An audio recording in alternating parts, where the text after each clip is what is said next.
It has been some time since I have been active on this channel, and at many points, I've had grand plans to fix that, and I am incredibly mentally ill, so none of them really panned out. Um, and TikTok is kind of falling apart in my country, so fuck it. Um, we're gonna return to my home platform of video content, and I'm going to read for you all a story, a fairy tale from a childhood book of mine, and then tell you what I think about it now as an adult.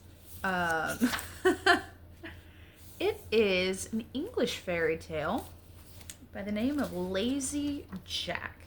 And as I hope you will see, I think that Lazy Jack isn't truly lazy, but much like yours truly, simply mentally, uh, mentally ill.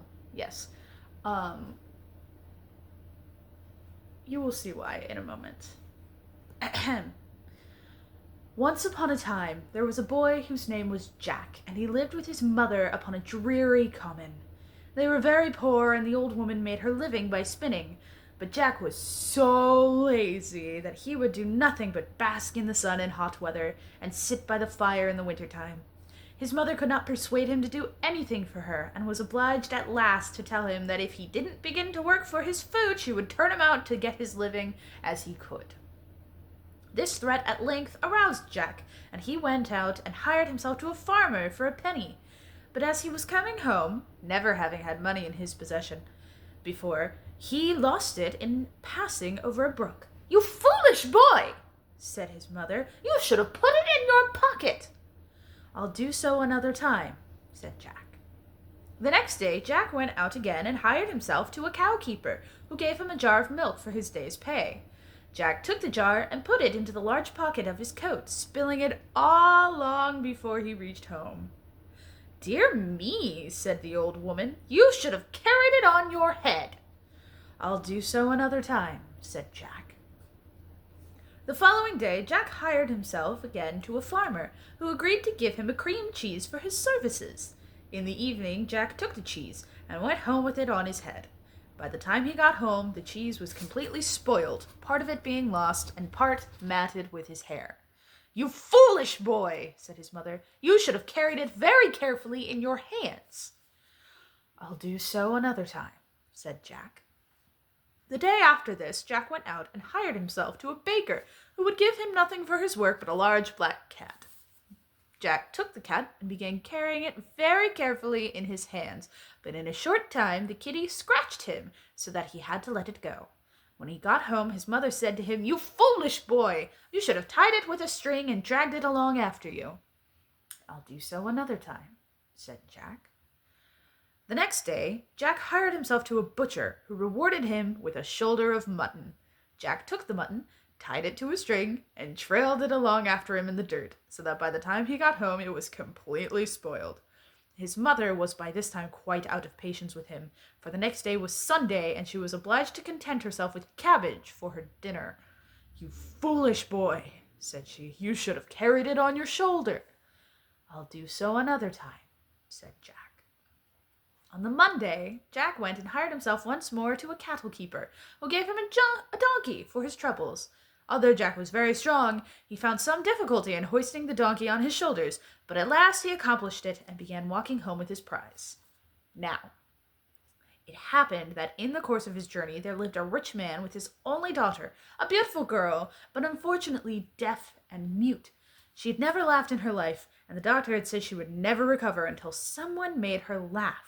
Many had tried without success, and at last the father, in despair, offered her in marriage to the first man who could make her laugh.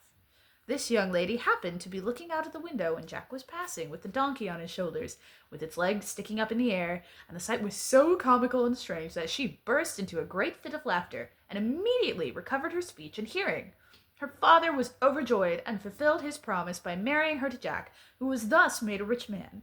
They lived in a large house, and Jack's mother lived happily with them until she died.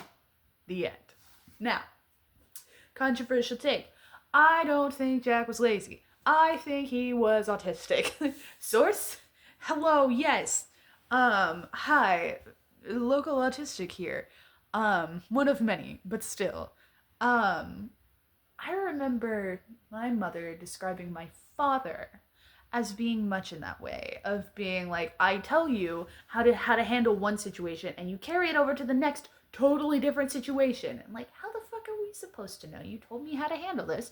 Okay, I'll do that next time. And then next time, it turns out we should not have put the cream cheese and carried it on our head the same way we should have done the jug of milk. How the fuck was I supposed to know? This is how you told me to carry things. Similarly, now, problematic that we're promising a girl who can't communicate to whichever man makes her smile. Not as big of a jerk as you could have been, maybe. At least it's a guy she'll like, but like, buddy, why is it your problem? But this is not just a regular fairy tale. It's a story of two autistic people finding each other. Okay? Like, given that this is not a magical tale, it's a folk tale, not a fairy tale. The difference is hazy, but bear with me. Fairy tales have fairies and magic, and folk tales typically don't. That is not an official explanation, but it's the one I use. I think it was just a case of, and not to be an armchair psychologist, but you've heard how there are kids who don't talk until they're like 5 and they're speaking in complete sentences. And there was a YouTuber I followed a while back who for like a year or two just could not speak. Who knows? We never will. It's not written down. These aren't real people. It's a fairy tale. But it's described. But as a lot of fiction is, when it's not based on specific people, when it is not a direct allegory, it is still describing behavior that has been seen. We have always been here. The invention of Tylenol did not immediately create the autistic brain. We have been, as long as there have been people to tell stories. I don't know how old the tale of Lazy Jack is. It does not have that information. I could look it up, but I don't want to. Suffice it to say, we've been here a while, and it is frustrating to see people try and erase an entire neurotype and boil it down to blaming women for things that were not their fault, for trying to manage pain as a femme.